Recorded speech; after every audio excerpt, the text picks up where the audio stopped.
In the days when the moon still sat close enough to hear secrets, when the wind carried messages the way a mother carries a child, there lay a village called Ugwuta, small, peaceful, and warm like palm oil on fresh yam, resting under the shadow of a powerful kingdom known as Amanlawo. Ugwuta was not rich in gold, no, but it was rich in people. At dawn, women swept the compounds with short brooms, raising little clouds of dust that danced like spirits learning to walk. Goats argued with chickens, mortars spoke to pestles, kpo kapo kapo, and the scent of smoked fish curled through the air as if trying to find its way into every home. And at the edge of the village, like a boundary drawn by the ancestors themselves, stood a forest. They called it Ohayanso, the sacred forest. Not because it was beautiful, though it was. Not because it was far, though it was deep, but because it was alive. The elders warned children with voices that had survived many seasons. Do not play near Ohayanso. Do not whistle there. Do not call your friend's name under its trees. Some names return, with extra footsteps. Inside that forest were iroko trees, older than the oldest proverb. The vines hung like braided hair. The shadows had a patience that frightened even hunters. And somewhere within, people said, lived a stream that spoke only to those chosen by destiny. Now hear this. Once every year, Ugwuta held the festival of first fire, when the village renewed its bond with the kingdom and with the unseen world. Drums were stretched and tightened until they sounded like thunder that had learned rhythm. Red cloth was tied around the wrists of children. Elders poured libation onto the earth, slowly, respectfully, calling names that were not spoken on ordinary days. Ancestors of our blood, ancestors of our soil, walk with us. That year, the festival came with a strange silence. Even the birds seemed to wait, because in that season, a child had been born. A child whose arrival made even the diviners' cowries hesitate. His name was Kelechi. But people did not call him that at first. In Ugwuta, names must be earned. They must fit like a well-woven cap. Kelechi was raised by Baba Nana, the village potter, an old man whose hands were always stained with clay, whose back bent like a bow that had fired too many arrows. Baba Nana's compound smelled of wet earth and smoke. Pots sat in rows like quiet soldiers. And in the corner, hidden beneath dried raffia and broken calabashes, was something Baba Nana never allowed anyone to touch. A small cloth bundle tied with a knot that looked deliberate, noble, royal even. But no one asked, and Baba Nana never explained. Because some truths are like cola nut. If you chew them too early, your mouth will turn bitter. Kelechi grew like a palm seedling pushing through hard ground. He was not tall like the sons of hunters. He was not fat like the sons of chiefs. He was a ragged boy, thin, barefoot, wearing patched cloth, his laughter bright, but his belly often empty. Yet the village noticed something. When Kelechi was a baby, he would stare into fire and not blink. When the Harmattan wind came, he would stand outside and lift his face as if listening to someone calling him. And on the night of his naming, during the festival of first fire, the village diviner, Mama Okwu, old as the oldest yam barn, threw her cowries and frowned. She threw again. Her hands trembled. Then she looked at the child and said words that made the elders sit straighter. "This one," she whispered. "This one has a road behind him and a throne ahead of him." The drums softened. Even the children stopped chewing sugarcane. Mama Okwu reached out, turned the baby's shoulder gently, and revealed a mark, small but unmistakable. A spiral birthmark, like a coiled snake, like a crown seen from above. A murmur passed through the crowd. She lifted her eyes to the chiefs, to the elders, to Baba Nana, who held the baby tightly as if the night might steal him. Then she spoke the prophecy, slow, heavy, like a bell in a shrine. The one who serves before he rules will wear a crown that cannot be taken by force, but pride will chase him and greed will set traps for his feet. If he remembers humility, he will save not only himself, but the whole kingdom. The fire crackled. Some villagers crossed themselves in their own way. Some spat quietly into the dust to ward off jealous spirits. Some smiled because people love prophecies when they do not understand the price. Baba Nana only bowed his head and said, "Let destiny come softly." Years moved like a river, never stopping, never asking permission. Kelechi became known as the boy who helped without being told. If an old woman's water pot cracked, he carried it to Baba Nana's kiln. If a toddler wandered too close to the bush path, Kelechi returned the child like a lost chick to its mother hen. He learned to mold clay with hands that seemed to remember shapes they had never been taught, and still, poverty clung to him like dust. In Ugwuta, there was also a girl who grew beside him, Zainabu, the healer's niece. Zainabu had eyes that held quiet intelligence, the kind that notices things before words arrive. She was the only one who could calm Kelechi when hunger made him sharp. She shared roasted groundnuts with him, one by one, pretending she had eaten already. When they walked near the edge of Ohia and so, Zainabu would tug his sleeve. "Do not step too close," she would warn. Kelechi would grin, half brave, half foolish. "A forest is only trees," he would say. And Zainabu, always watching him, would reply softly, "Some trees remember blood." Even as children, there was a tenderness between them, unspoken, like the first rain clouds gathering before the storm breaks. But not everyone looked at Kelechi with kindness. There was Obinna, Baba Nana's apprentice, the potter's own blood nephew, broad-shouldered, quick to anger, hungry for respect. Obinna believed that the world owed him something, because he was born closer to Baba Nana's name than Kelechi was. He watched Kelechi's gentle strength with a bitterness he never confessed out loud. When Kelechi made a pot that did not crack in the fire, elders praised him. Obinna smiled with his mouth, but not with his eyes. When Kelechi carried an elder's load without complaint, women whispered, "That boy's spirit is different." Obinna's friends would lean toward him and murmur, "Do you see? Even a beggar can steal attention." And one day, after Kelechi spoke confidently during a village council, suggesting how to fix a broken irrigation channel, Obinna hissed under his breath, "Big mouth, clay boy.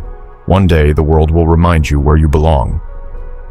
That was the first seed of pride and jealousy. Small, quiet, but even small seeds can split stone. Kelechi himself was not free from danger, not the danger of the forest, but the danger inside the chest. Sometimes, when people praised him, his shoulders rose a little higher. Sometimes, he looked at the village boys who mocked his torn clothes and thought, "One day you will bow." Baba Nana noticed. One evening, as the sky turned the color of ripe mango, Baba Nana found Kelechi sitting alone, staring toward the distant line of the palace hills. "What are you seeing?" the old man asked. Kelechi replied, voice low, almost ashamed, "I don't know, Baba, but it feels like something is calling me. Like my life is bigger than this clay." Baba Nana's hands paused on the wet pot he was shaping. "Clay becomes a pot by patience," he said, "and by fire." He said no more, yet his eyes drifted, just once, toward the hidden cloth bundle in the corner. That same night, Zainabu came to Kelechi with a small gift, a woven bracelet of black and gold thread. "For your wrist," she said. Kelechi took it and smiled. "Why?" Zainabu hesitated, then spoke like someone repeating words given to her by a dream. "Because sometimes," she whispered, "the road ahead is jealous, and it will try to pull you away." Before Kelechi could ask what she meant, the village drums sounded, sharp, urgent, "Gibio! Gibio! Gibio!" Not the rhythm of celebration, but of warning.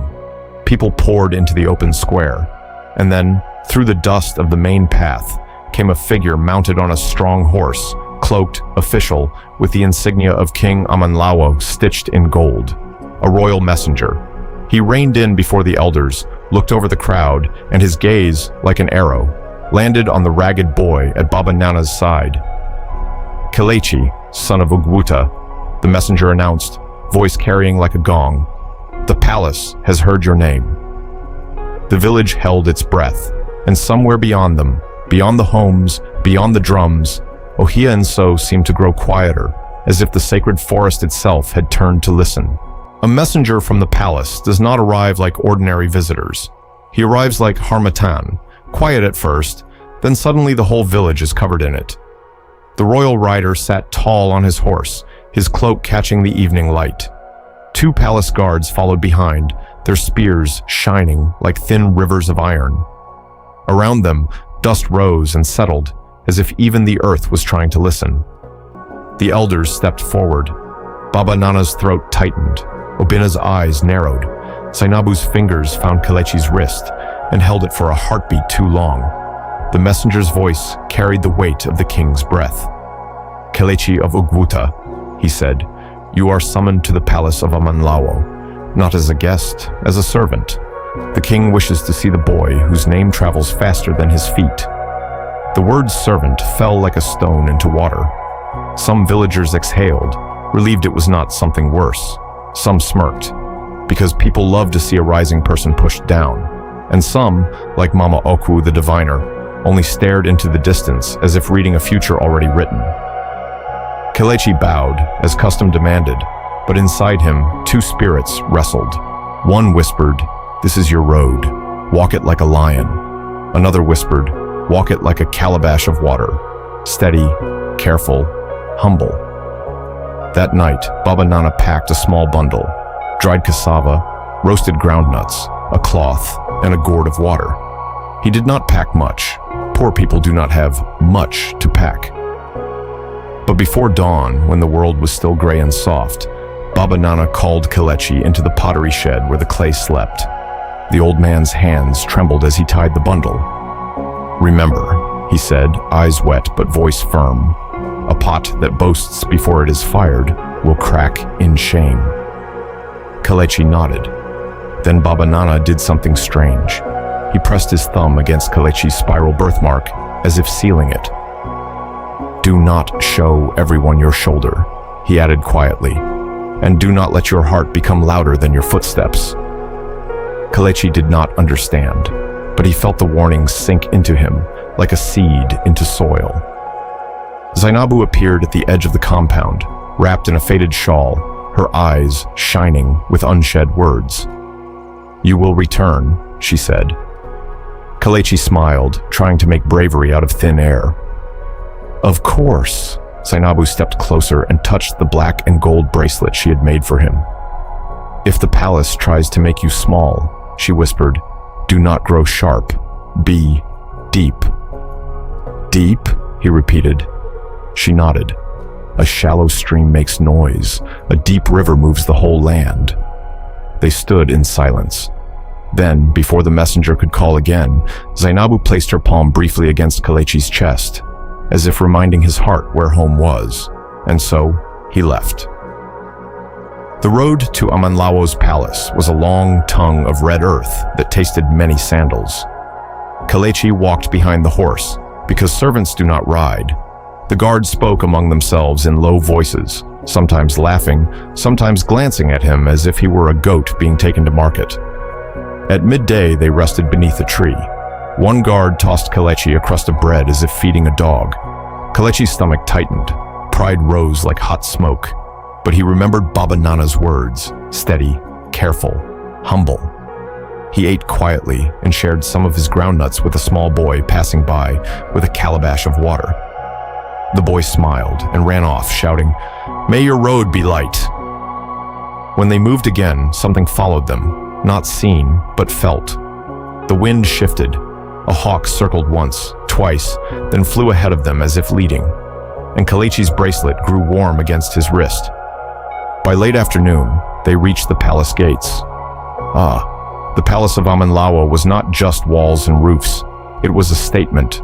Tall mud brick towers painted with red ochre, carved wooden doors showing lions, rivers, and the faces of ancestors.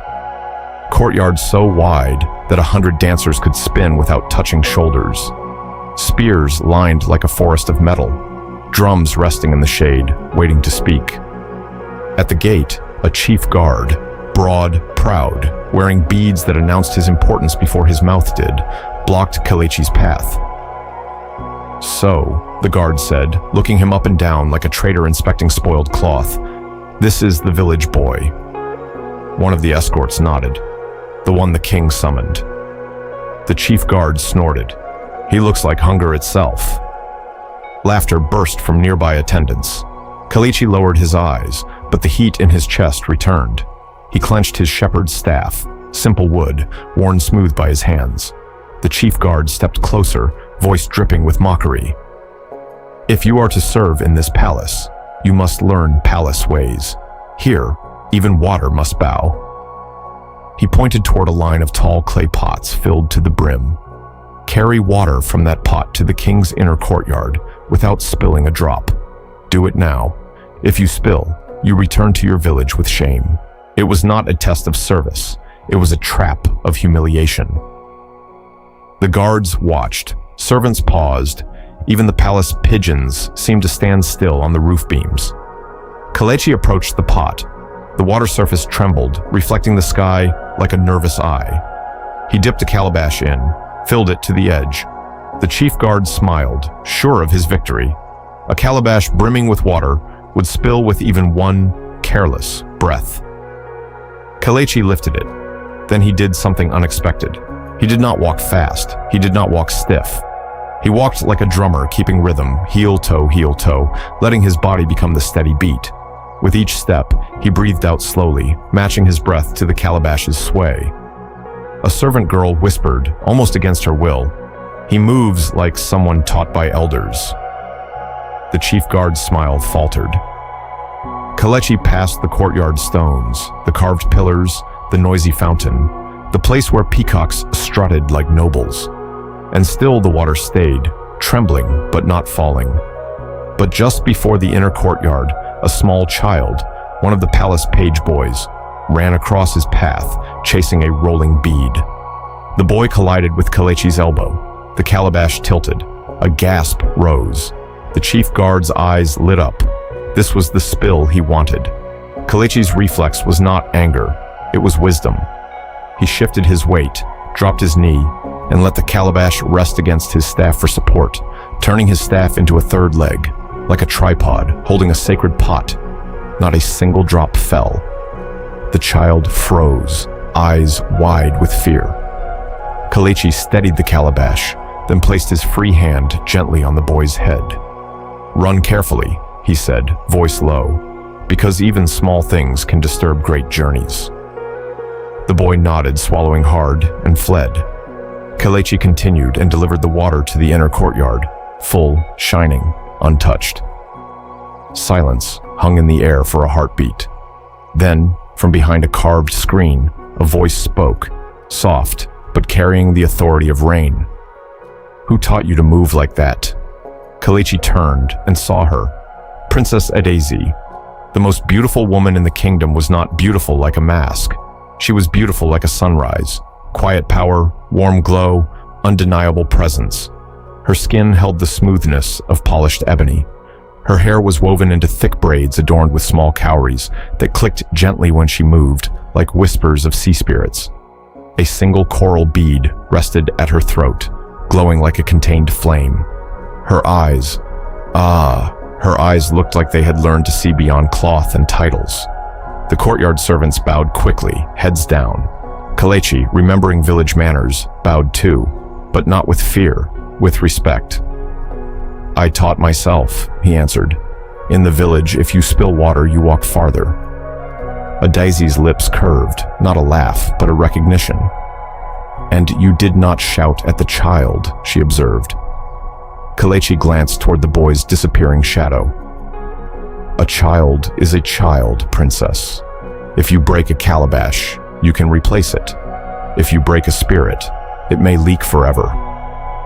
The princess studied him the way elders study a new moon. Before she could speak again, the chief guard stepped forward, trying to gather his pride before it fell completely. "My princess," he said quickly, "it is only a village boy. The king asked for him as a servant. We were only teaching him." Adaeze lifted one hand slightly. The chief guard's voice died in his throat. "Teaching," she repeated, calm as a lake. "Or trying to make him trip so you can laugh." The guard stiffened. "We would never..." Adaeze's eyes did not blink. "The palace of Amanlawo is built on dignity. Even servants must carry it." Then she turned back to Kelechi. "What is your name?" she asked. "Kelechi." "And what do you carry besides water, Kelechi?" she asked softly, as if speaking to a riddle. Kelechi hesitated. Pride wanted to answer boldly. Humility wanted to remain quiet. "I carry my father's teachings," he said carefully, "and my village." Adaeze stepped closer, close enough that Kelechi could smell the faint scent of shea butter and fresh herbs on her skin. Her gaze drifted to his wrist, the black and gold bracelet. She looked at it as if it had spoken. Then, as Kelechi shifted the calabash in his arms, the cloth on his shoulder slipped slightly, just for a breath of time, revealing the edge of the spiral birthmark before he pulled the cloth back up. Adaze's eyes narrowed, not with suspicion, but with sudden, quiet shock. Somewhere in the palace courtyard, a drum sounded once, GBO, though no one touched it. A breeze moved through the pillars, lifting the cowries in Adaze's hair. They clicked softly, like ancestral tongues forming a sentence. Adaeze did not speak for a moment. Then she said, almost to herself, "There is something standing behind you." Kelechi swallowed. "Behind me, princess?" She looked directly into his eyes. "Yes," she whispered. "Something like a crown hiding in a calabash." And as Kelechi stood there, ragged, barefoot, holding water like a sacred offering, the princess felt it in her bones. This was no ordinary servant. This was a story the ancestors had started long before today.